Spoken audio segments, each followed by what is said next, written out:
12 to, yung iba retired na, pero may kasunod pa to. Colonel Malinaw, Lieutenant Colonel Orapa,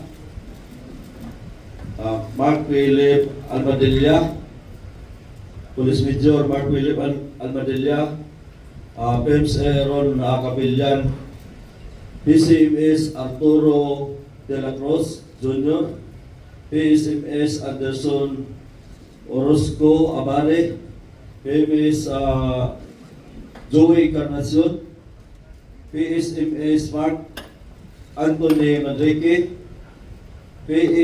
PMSJ Renan Policio, and PSSJ Alfredo Oy Andes, Police Corporal Angel Joseph Martin. Sir, bukod dyan sa mga nabanggit mo na police colonel, meron rin ba na sangkot na regional director o may rango 1-star general? Yes, pero retired na siya, si General Estomo.